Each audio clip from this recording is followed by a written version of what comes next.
Hello. Ayan. Magandang umaga po sa ating lahat. Patingin nga po ang ngiti ng mga Kristiyano.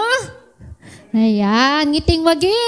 Ngiting tagumpay. Amen. Hallelujah.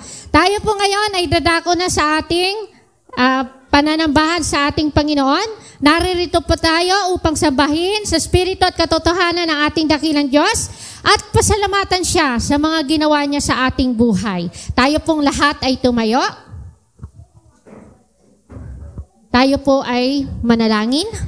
O dakilang Diyos, nagpapasalamat po kami sa iyong kabutihan at katapatan sa aming buhay. Salamat po Lord, dahil kayo po ay nagbigay sa amin ng pag-asa. Kayo po ang aming tagapagligtas, tagapagpagaling ng lahat ng aming mga karamdaman, tagabigay sa amin ng direksyon sa aming buhay, at nagbibigay sa amin ng mga bagay na best, sapagkat kayo po ang nakakabatid ko ano po ang best sa amin, O God. Kayo rin po, Lord, ang nagbibigay sa amin ng karunungan sa lahat ng aming gagawin, sa paaralan, sa aming business, sa aming trabaho, at kung ano man po, Panginoon, ang aming pinagkakaabalahan. Salamat po, Lord, dahil kayo po, Lord, ang nagbibigay sa amin, Panginoon, ng lahat-lahat ng pangangailangan namin, O God. Ginagamit niyo po ang aming trabaho, ang aming pinagkaka-invest ng aming mga salapi, at sa aming pag-aaral, kayo po, Lord, ang nagbibigay ng karunungan. Sa lahat po ng aming gagawin, kayo po ang nagbibigay sa amin ng katagumpayan sa aming mga pagsubok na dinaraanan. Ito po ay inaalaw nyo upang kami po ay maging mamold, kagaya po ng palayok, minomold nyo po kami, Lord, upang matinis, na kagaya ng ginto at makilala, magkaroon ng pagbabago sa buhay namin, Lord. Kayo po yun po, Lord, ang pupuno sa aming pagkukulang, sa aming mga kahinaan, O God. Salamat po, Panginoon, dahil lahat ng ito ay hindi mangyayari kung hindi po kayo, Panginoon, pumasok sa aming mga puso, O God. Salamat po, Lord. At ngayon po, Lord, ito po ang aming katagumpayan ng mga bagay na nangyari sa buhay namin. Kaya po, Lord, nandito po kami, Lord, sa bahay-sambahan upang purihin kayo, Panginoon, sa Espiritu at katotohanan, upang pasalamatan sa lahat ng ginawa nyo sa aming buhay, O God. Thank you, Lord. Kulang ang salita, kulang ang aming ginagawa upang ipakita namin, Lord, ang pasasalamat, lubos-lubos na pagsasalamat sa inyong ginawa sa aming buhay, O God. Tanggapin niyo po, Panginoon, ang aming mga awitin. Tanggapin niyo po, Panginoon, ang aming pagpupuri sa pamamagitan ng mga awiting ito ay mapapurihan kayo at malulhati ang inyong pangalan. In Jesus' name we pray. Amen. Hallelujah. Hallelujah! Sabi po sa Psalm 100, pumasok sa kanyang templo na ang puso'y nagdiriwang, umaawit, nagpupuri sa loob ng dakong banal. Purihin ang ngalan niya at siya'y pasalamatan. Amen! Hallelujah! Kamangha-manghang pag-ibig ng Panginoon.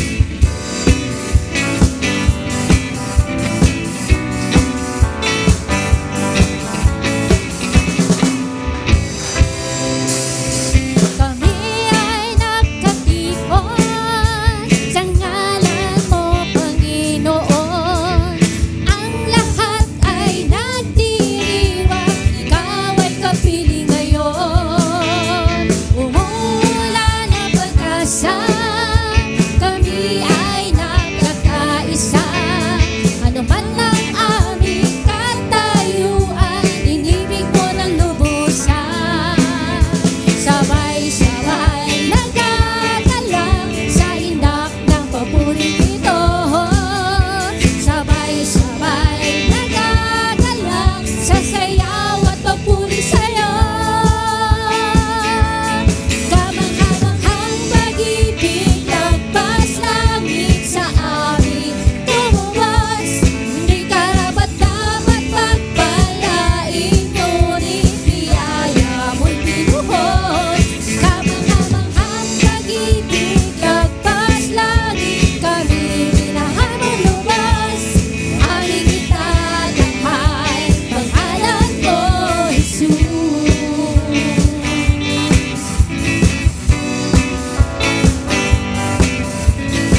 Sa tuwing kapili ka, ang puso ko'y sumisigla, kapag sa'yo'y sumasama.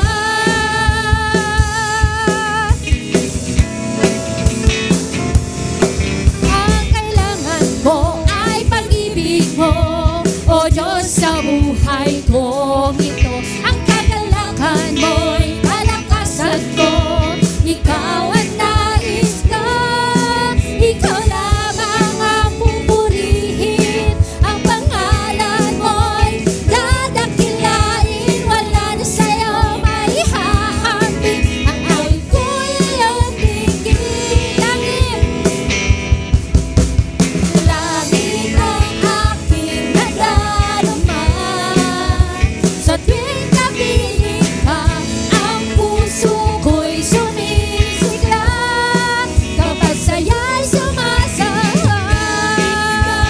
Aking nadarama, sa tuwing kapiling ka, ang puso ko'y sumisigla, kapag sa'yo'y sumasama.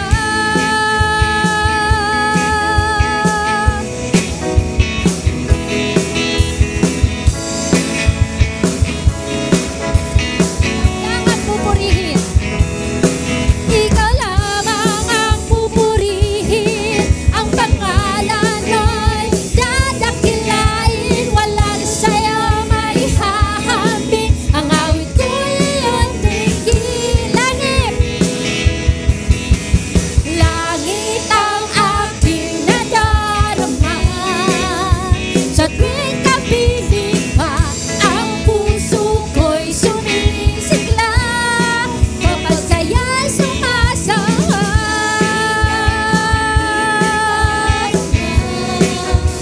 Sa tuwing kapiling ka, ang puso ko'y sumisigla, kapag sa'yo'y sumasamba. Kapag sa'yo'y sumasamba, kapag sa'yo'y sumasamba. Hallelujah! Langit, Panginoon, ang aming nadarama kapag kayo ay pinupuri namin. Hallelujah! Hallelujah! Patuloy po nating bigyan ng kapurihan ng ating dakilang Diyos. O Panginoon, sa iyong biyayang taglay, Panginoon, kaya po kami ay naririto, Panginoon. Malayang purihin kayo at sambahin sa kabila ng aming kahinaan, sa kabila ng aming mga karumihan, O God. Hallelujah.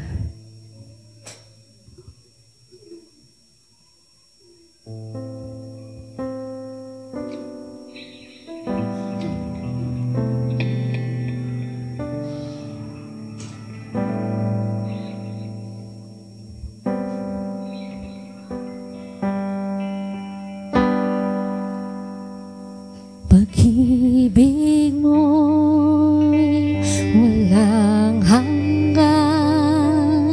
sa puso ko ika'y nananahan.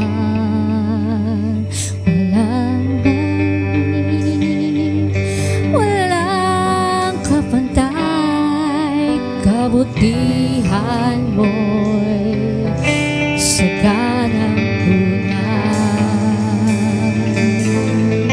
Puso'y umaawit sa pagsamba.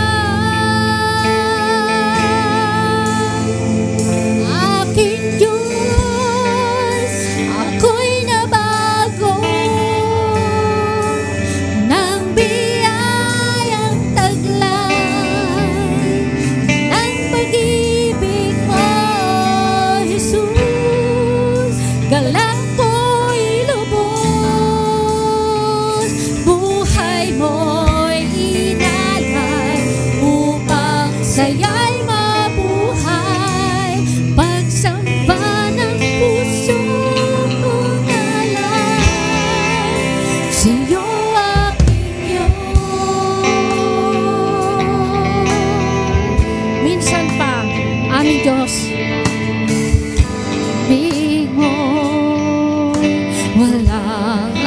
wagas. Sa puso ko ika'y nananahan. Katapatan mo'y walang kapantahan. Kabutihan mo'y saganang tunay. Puso'y umaawi sa pagsamba. Aming Diyos, ako'y nabago ng biyayang taglay ng pag-ibig mo, Jesus. Galak mo'y lumabas, buhay mo'y inalay upang sa'yo'y mabuhay. Pagsamba ng puso kong alay sa'yo, aking Diyos. Wala na ngang makahihigit pa sa'yo. Pag-ibig mo'y wagas sa lahat ng oras. Aking Diyos, ako'y babago ng biyayang taglay ng pag-ibig mo, Jesus. Galak mo'y lubos, buhay mo'y inalay upang sa'yo'y mabuhay. Pagsamba ng pusang ang alay. Aking Diyos, ako'y nabago ng biyayang taglay ng pag-ibig mo, Jesus. Ang lakay lumabas, buhay ko'y inalay upang sa'yo'y mabuhay. Pagsamba ng pusang ang alay. Aking Diyos, ako'y nabago ng biyayang taglay ng pag-ibig mo, Jesus. Galak ko'y lumabas, buhay mo'y inalay upang sa'yo'y mabuhay. Pagsamba ng pusong alay. Pagsamba ng pusong alay. Pagsamba ng puso kong alay sa'yo, aking Diyos. Oh Diyos, Panginoon, nararapat lamang kayong purihin at sambahin, Panginoon, ng buong puso, ng buong kalakas, at ng buong kaluluwa namin, Panginoon. Hallelujah.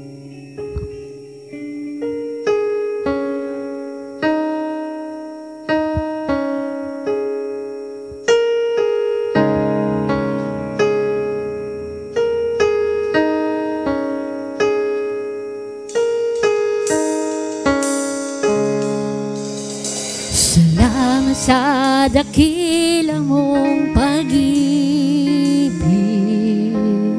Salamat sa pagyakap mo, Ama. Ang presensya mo ang ninanais ko. Ang puso ko ay parang lang sa'yo. Nararapat ka sa pampuri, luwalhati at pasamba. Jesus, ika'y nagkilain magpakailanman. Nararapat ka sa papuri, luwalhati at pasamba. itataas ang ngalan mo, Ama.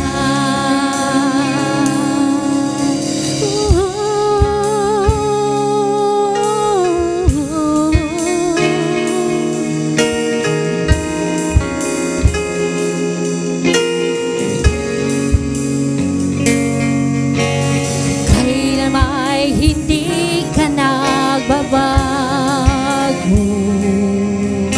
tiwala ko'y ibibigay sa'yo. Mga pangako mo, panghahawakan ko, mamamalagi sa kalinga mo. Nararapat ka sa papuri, luwalhati at masamba.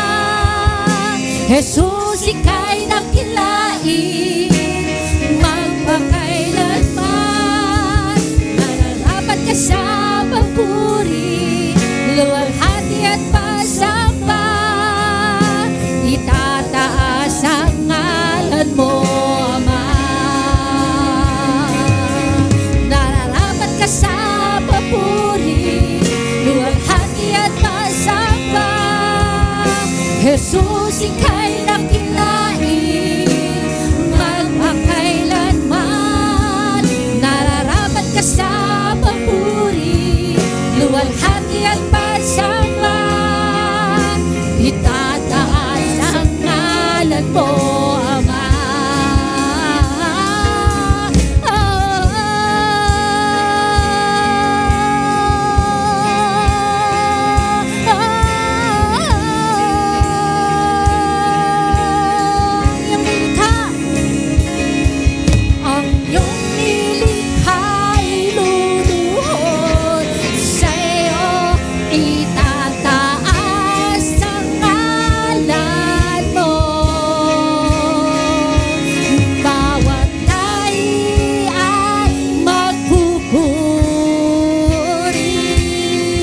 Jesus, dakila ka, ang iyong nilikha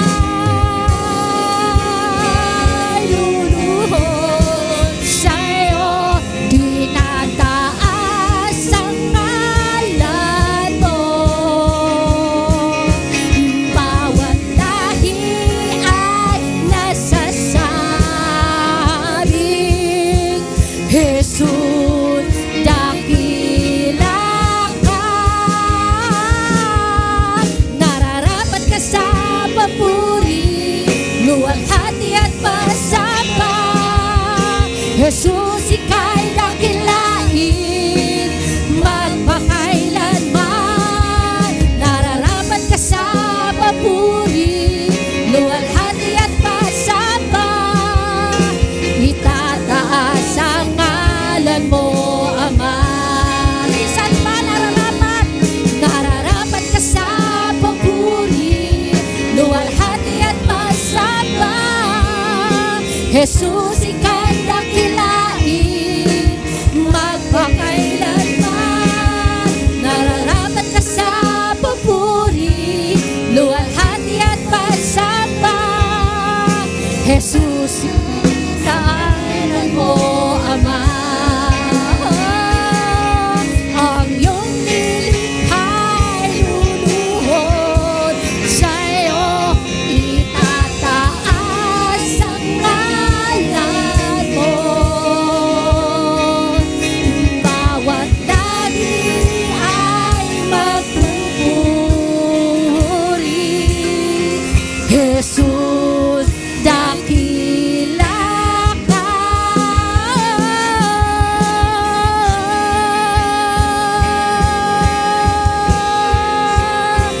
Ika'y nararapat,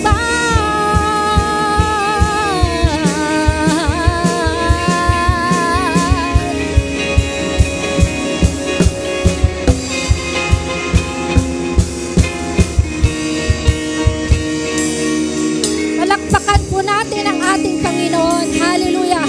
O Panginoon, karapat-dapat po pa kayo, Panginoon, ng papuri at pagsamba ng mga anak niyo. inyo na naririto, lumalapit at sumasamba sa inyo, Panginoon. Hallelujah. Kayo po ang karangalan, kalwalatian, at kadakilaan sa tanging pangalan ng aming Panginoong Yesus. At ang lahat ay masabing, Amen. Hallelujah.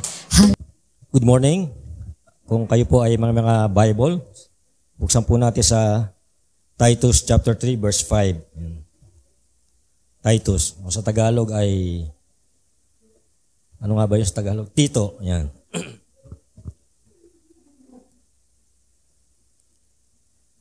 Tito chapter 3 verse 5. No? Titus chapter 3 verse 5. No? Sundan niyo po ako sa inyong mga Bible. Basahin ko sa English and then sa Tagalog. Yan. Sabi dito, He saved us not because of righteous things we had done, but because of His mercy. He saved us through the washing of rebirth and renewal by the Holy Spirit. Sa Tagalog po, sabi dito, tayo'y iniligtas niya. Natamo natin ito hindi dahil sa ating mabubuting gawa, kundi sa kanyang habag sa atin. Naligtas tayo at ipinanganak na muli sa Espiritu Santo na siyang luminis at nagbigay ng bagong buhay sa atin. Tayo pimanalangin. Dakilang Diyos, nagpupuri at nagpapasalamat po kami sa araw na ito sapagkat tunay nga po na Ikaw ang Diyos na karapat-dapat na tumanggap ng aming mga papuri at pagsamba. Sa inyo po namin iaalay ang lahat ng aming mga sacrifices. Sa inyo po namin dinudulog, Panginoon, ang aming mga sarili bilang mga haing buhay, Panginoon. Tanggapin niyo po ang aming mga kaloob, ang aming mga hain, Panginoon, ang aming mga offerings. At nawa ito po ay maging kalugod-lugod sa inyong harapan, Panginoon. Nawa nga po ang lahat ng aming pagsamba, pagpupuri ay makarating sa inyong trono, Panginoon. At sa gayon, kanyo po ay mabibigyan namin ng kaluguran at maitaas sa aming kalagitnaan. Pagpalain niyo po ang inyong salita. Pagpalain niyo po ang makikinig ng inyong mensahe sa umagang ito. Sa iyo po ang dalangin. Pangamdalangin sa pangalan ni Jesus. Amen.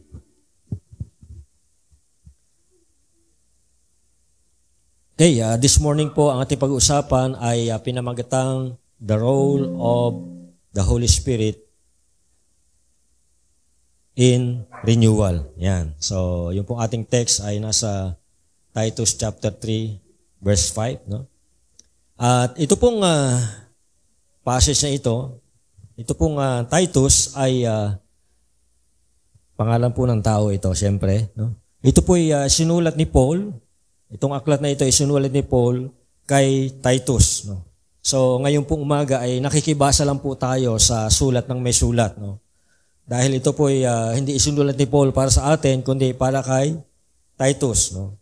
So, nakikibasa tayo ng sulat, no?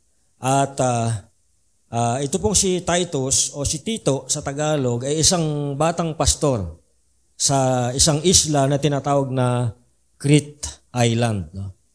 So, parang si Pastor Jang nasa isang isla, no?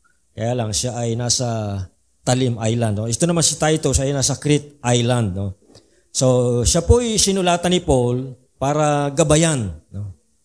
Gabayan siya sa kanyang leadership o pangunguna sa church at upang i-address yung mga ilang issues patungkol sa mga false teachings and ungodly living, no?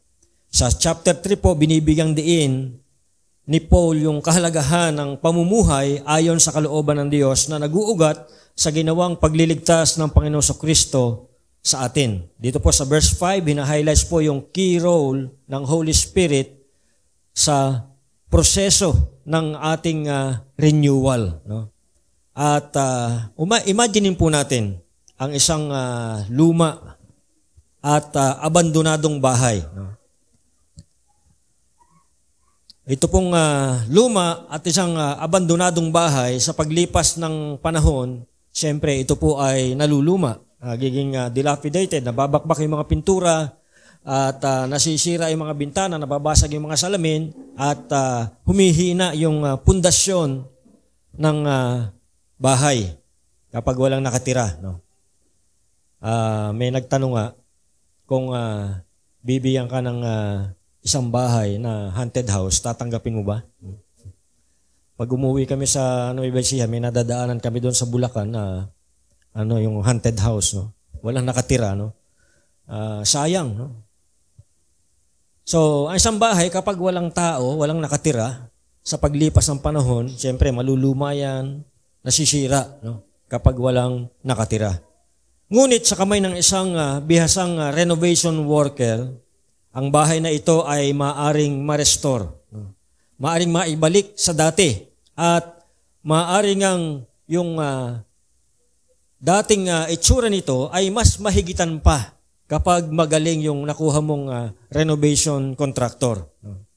So, hindi lang siya ma-restore, kundi maaari pa siyang mas maging maganda kaysa dating itsura niya.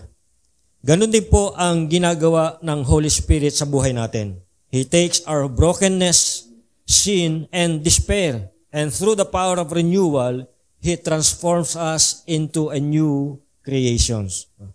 Now, we will explore Titus chapter 3 verse 5 at uunawain po natin, we will understand the profound role of the Holy Spirit that He plays in the renewal of our lives. Titingnan po natin yung papel na ginagampanan ng Holy Spirit sa nangyayaring renewal sa ating buhay. Una po, tingnan natin yung kahalagahan o yung pangangailangan ng renewal. No? The necessity of renewal. And under that, understanding our need for renewal. Ang kasalanan po ay mayroong epekto sa ating buhay. No? Bago po natin ma-appreciate yung gawain ng Banal na Espiritu sa ating buhay, mahalagang kilalanin natin, tingnan natin yung pangangailangan na tayo po ay mabago. Ang kasalanan ay nagdulot ng pagkasira ng imahe ng Diyos na nasa atin. Kung ating pong babalikan sa Genesis, nung tayo po inilikha ng Diyos, tayo po ay nilikha ayon sa kanyang wangis. Now, sa pagdating ng kasalanan sa mundo, sa pagpasok ng kasalanan, yung pong nilikha ng Diyos na ito, na ayon sa kanyang wangis, ay nasira ng kasalanan. So yun po yung devastating effect ng kasalanan sa ating buhay. Nasira po yung imahe ng Diyos na nasa sa atin. At dahil dito, yung ating mga espiritu ay patay. At wala tayong kakayahan na i-restore ang ating sarili sa dating katayuan kung paano tayo unang nilikha ng Diyos. So ito po yung ating kalagayan bago tayo nanampalataya sa Panginoon Kristo. Ang ating espiritu ay patay at wala tayong kakayahan na ito'y i-restore o muling buhayin. No? Hindi natin kayang ibalik yung ating sarili doon sa ating dating katayuan kung paano tayo unang nilikha ng Diyos. Doon po sa verses 3 to 4, atras lang po tayo sa Titus chapter 3, titingnan po natin yung verses 3 to 4. Doon po sa mga verses na ito, bago itong ating key verse sa verse 5, pinapaalalahanan tayo ni Paul, o pinapaalalahanan ni Paul si Titus ng ating makasalanang katayuan. No? Tayo raw po, kagaya na sinasabi niya kay Titus, ito po yung ating dating katayuan bago tayo nakakilala sa Panginoon. Sabi sa verse 3, noong una, tayo'y nalihis ng landas. Ito po yung ating sitwasyon noon. Ito po yung ating katayuan. Tayo'y nalihis ng landas dahil sa ating kamangmangan at katigasan ng ulo. Naging alipin tayo ng sariling damdamin at lahat ng uri ng kalayawan. Naghari sa atin ang masamang isipan at pagkainggit. Tayo'y kinapupuutan ng iba at sila'y kinapupuutan din natin. Ngunit, nang mahayag ang kagandahan loob at pag-ibig ng Diyos na ating tagapagligtas, tayo'y iniligtas niya. No? So ito po yung ating katayuan at nung sabi doon, nung nahayag sa atin yung tagapagligtas, nung nakilala natin ang Panginoon, nung tayo pinanampalataya sa Kanya bilang ating Panginoon tagapagligtas, ang sabi rito, tayo po ay naligtas. No? So yun po ating katayuan, yung ating makasalanang katayuan, mga hangal, hindi masunurin, naliligaw at naging alipin ng makamundong damdamin at lahat ng uri ng kalayawan. Ito po yung ating sitwasyon. Ito po yung ating katayuan sa harap ng Diyos noong wala pa tayo sa Panginoon. So, meron tayong mga pagsisikap na ginagawa, pero lahat po na ito ay hindi nakaabot sa standard ng Diyos. Human effort fails or falls short. No? Sabi nga sa Romans 3:23, all have sinned, for all have sinned and fall short of the glory of God. Hindi sapat ang lahat ng ating ginagawa at mga pagsisikap na mamuhay ng matuwid. No? Tayo sa ating sariling kakayahan, pinipilit natin, sinisikap natin na mamuhay ng matuwid. Pero nagiging successful ba tayo? Nagiging matagumpay ba tayo? No? Madalas tayo po ay failure. No? Wala tayong kakayahan na linisin ang ating sarili sa masamang epekto ng kasalanan at magkaroon ng pagbabago o renewal. This is why we need divine intervention. Kaya nga yung kanta dati, di ba? Gusto kong bumait, pero di ko magawa. No? Sa ating sariling kakayahan, gustuhin man nating baguhin yung ating sarili, gustuhin man nating bumait, pero hindi natin magawa. Well, siguro magawa natin ng ilang oras, ilang araw, pero kinabukasan, balik na naman sa dati. No? So, yun po yung mga failures natin, wala tayong kakayahan, hindi natin kayang baguhin ang ating sarili sa masamang epekto ng kasalanan. Kaya, kinakailangang mag-intervene ang Diyos. Kinakailangang kumilos ang Diyos. So, bilang bahagi ng awa ng Diyos sa atin, nagkaroon tayo ng renewal. Renewal, ito po ay bahagi ng mercy ng Diyos sa atin. Because of God's mercy, na-experience po natin yung renewal nung tayo po ay manampalataya kay Kristo. Doon sa verse 5, yung ating key verse natin sa umagang ito, God's mercy is the foundation of our salvation. Hindi ito dahil sa anumang bagay na ating ginawa, kundi dahil sa pagmamahal ng Diyos sa atin, dahil sa awa ng Diyos sa atin, dahil sa biyaya ng Diyos sa atin. Because of His loving kindness that He saves us and renews us. Ganyan po kayaman ang Diyos sa biyaya. Ganyan po ang awa ng Diyos. Hindi natin magawang baguhin ang ating sarili, kaya ang Diyos ang gumawa ng paraan, siya ang kumilos para tayo po ay magkaroon ng pagbabago. Kagaya ng isang bagay na kapag nasira ay hindi na niya kayang i-repair ang kanya sarili. Halimbawa, yung platong babasagin, kapag nabagsak yan, siyempre basag. So, itong plato na bumagsak at nabasag, kaya ba niyang buuin muli ang kanyang sarili? Kaya ba niyang i-repair ang kanyang sarili? Ganun din po ang ating kalagayan.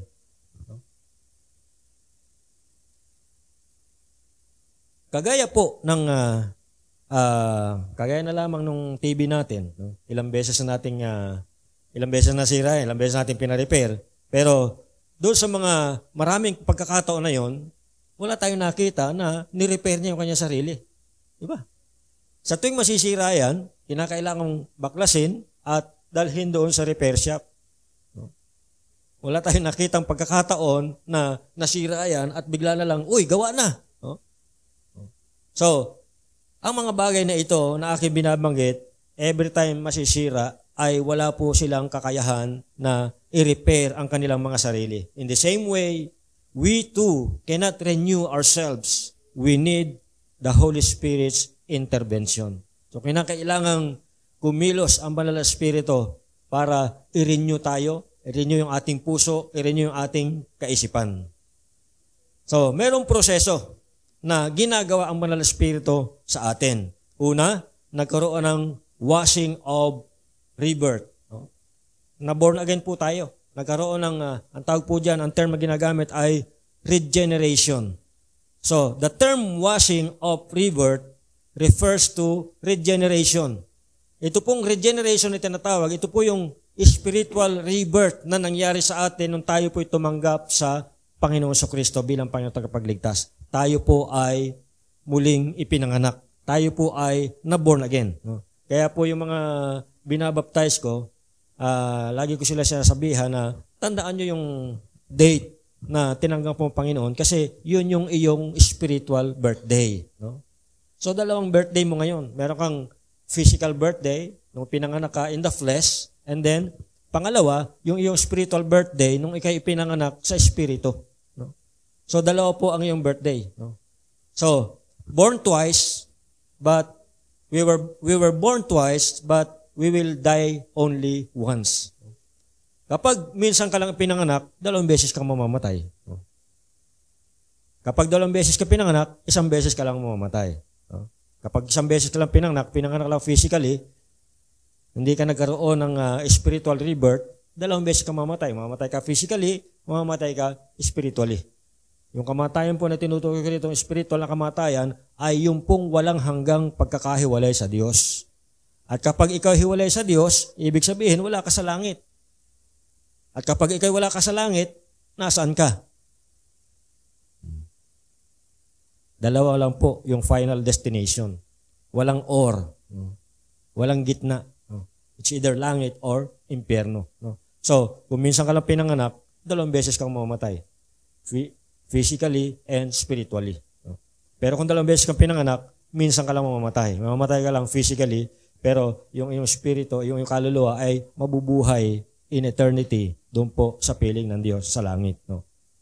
So, nagkaroon ng regeneration, tayo po ay muling pinanganak sa espiritu, at dahil dito sa spiritual rebirth na ito, yung ating old self ay na-washed out o na-washed away, at tayo po ay naging bagong nilikha. Yung ating dating old sinful nature ay pinalitan ng Panginoon ng new nature. Nagkaroon tayo ng naging bagong nilalang tayo sa Panginoon Kristo. Diba? Sabi sa 2 Corinthians 5:17, if any man is in Christ, he is a new creation. The old is gone, the new has come. No? So, ito yung time na tayo pinanganak na muli, nanampalataya tayo sa Panginoong Jesus, nagkaroon ng spiritual rebirth. No? Nagkaroon na tayo na born again. No? At ito po yung ating spiritual birthday. Sana natatandaan nyo pa, no? Yung inyong spiritual birthday. Now, sa John chapter 3 verse 5, merong sinasabi doon si Jesus. Jesus spoke of being born of water and the Spirit. Ito po yung nagsasabi nung cleansing and renewing work of the Holy Spirit. So dahil doon, nagkaroon tayo ng bagong pagkakakilanlan o new identity. Itong muling kapanganakan na ito ay nagbigay sa atin ng ating bagong pagkakakilanlan bilang anak ng Diyos. Diba? Sabi sa John 1:12, sa lahat ng tumanggap sa Kanya, sila ay binigyan ng karapatan na maging anak ng Diyos. So nung tayo po ay tumanggap sa Panginoon sa Kristo, nagkaroon tayo ng bagong identity. Ano yung bagong identity natin? Tayo ngayon ay anak ng Diyos. So, yun yung nagdi-define sa atin. Hindi dahil sa pagiging mabuting tao natin, kundi dahil sa ginawa ng Panginoon sa Kristo doon sa krus. Tayo po ay naihayag na matuwid. We were justified through Christ's death on the cross. Dahil doon sa kanyang pagkapako sa krus, inako niya yung lahat ng kaparusahan sa ating mga kasalanan. So, tingnan naman natin ngayon, ano bang papel ng Holy Spirit sa ating renewal? Noong tumanggap tayo sa Panginoon sa Kristo, nagsimulang manahan sa atin ang banal na Espiritu. So yung Holy Spirit, nananahan sa ating puso. Kapag ang isang tao ay nanampalataya sa Panginoon sa Kristo, tinanggap niya si Kristo bilang Panginoon tagapagligtas, nagsisimulang manahan ang banal na Espiritu sa kanyang buhay. So, kaya nga lagi ko sinasabi, dapat yung banal na Espiritu na nananahan sa ating buhay ay dapat lagi siyang at home. No? Diba? Kapag at home ka, halimbawa sa isang bahay, kapag at home ka, malaya kang magbukas ng rep, magbuklat ng kaldero dahil at home ka. Pero kung bisita ka lang, guest ka lang sa isang bahay, sige nga, magbukas ka nga ng rep. Diba? Siyempre, mahihiya ka dahil bisita ka lang. No? Pero kung bisita ka na, ilang buwan ka na doon sa bahay na yon, no? Gusto ka nang paalisin pero di ka umaalis, bisita ka na. Hindi ka na bisita, no? So, ibig sabihin, kapag medyo matagal ka na, at home ka na, no? At nagagawa mo na yung mga hindi mo nagagawa dati nung ikaw ay bisita, no? So, in the same way, ang banal na Espiritu dapat at home sa ating puso. Ibig sabihin, dapat nagagawa niya yung gusto niyang gawin sa ating buhay. No? Hindi siya guest lang sa ating buhay, kundi dapat siya ay at home. Sabihin, dapat siyang nasusunod sa ating buhay. Dapat malaya siyang nakakakilo sa ating buhay. Dapat malaya niyang nagagawa yung gusto niyang gawin sa ating buhay. Dahil kung tayo ang nasusunod sa ating buhay, ang Banal na Espiritu ay hindi makakakilos ng malaya sa ating buhay. Dapat siya yung paupuin natin doon sa trono ng ating buhay. Huwag tayo yung maupo sa trono ng ating buhay, kundi ang Banal na Espiritu. So, tandaan natin, kapag ikay isang Kristiyano, merong Holy Spirit sa iyo na nananahan sa iyong puso. Kaya sabi ng Panginoon, I will never leave you nor forsake you. Kasi the moment nagtiwala ka, nanampalataya ka sa Kanya, nandyan sa iyo ang Holy Spirit. Kaya napakalapit mo sa Diyos. Kaya noon, sa Old Testament, para makapunta sila sa presensya ng Diyos, kinakailangan pa nilang pumunta sa Jerusalem. Kasi nandun yung temple, nandun yung Ark of the Covenant, at doon sa Ark of the Covenant, ando doon yung presensya ng Diyos. So kahit nasaan sila, naglalakbay sila ng malayo, nagsasakripisyo sila, para makapunta sila sa templo at makapiling nila ang presensya ng Diyos. Ngayon, napakalapit na ang presensya ng Diyos. Nasa ating buwas mismo.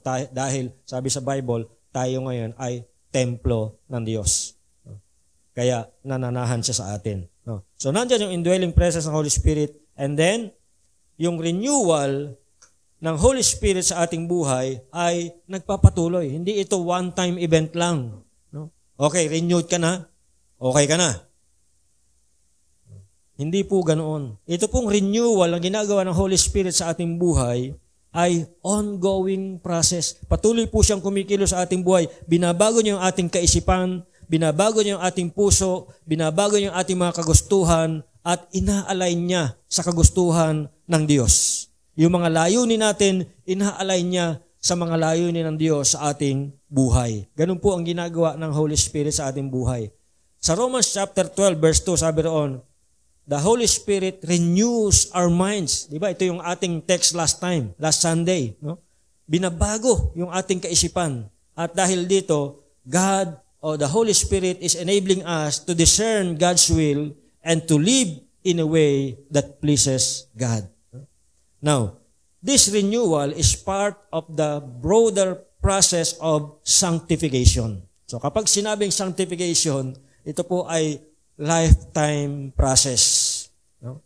We are progressively being conformed to the image of Christ. So, kapag sinabing progressively, tuloy-tuloy po yan. Again, this is not a one-time event. At sa Philippians chapter 1 verse 6, ina-assure po tayo sa verse na yan na kung ano yung sinimulan ng Diyos sa atin, siya ay tapat at tatapusin niya kung ano ang sinimulan niya sa ating buhay. No? So, merong proseso. Una, tayo po ay na-regenerate, na-born again. We were born spiritually. And then, yung Banal na Espiritu, meron siyang mahalagang papel na ginagampanan sa ating renewal. Now, tingnan naman natin yung fruits of renewal by the Holy Spirit. Ano ba yung mga bunga? Ano ba yung resulta ng pagkilos ng Banal na Espiritu sa ating buhay? Una, yung makita natin, may mga ebidensya. Una, nagkakaroon ng transformation sa ating karakter. Unang ebidensya na ikaw ay isa ng mananampalataya, dapat yung character transformation nangyayari sa iyong buhay. As the Holy Spirit renews us, our character is being transformed. Dapat nababago yung ating mga pag-uugali. Dapat nababago yung ating mga yung ating pamumuhay. Nagsisimulang makita sa atin yung bunga ng Espiritu na sinasabi doon sa Galatians chapter 5, 22 to 23. Sabi doon, but the fruit of the Spirit is love, joy, peace, patience, kindness, goodness, faithfulness, gentleness, and self-control. Tingnan mo yung katabi mo. Meron ka bang joy? Meron ka bang love? No? Ha? Oh. Dishwashing pala ang meron. No? No? So, kung ikaw ay binago kung ikaw ay nakakilala sa Panginoon, dapat nakikita yung bunga ng Banal na Espiritu sa ating buhay. No? Ito yung mga ebidensya. No?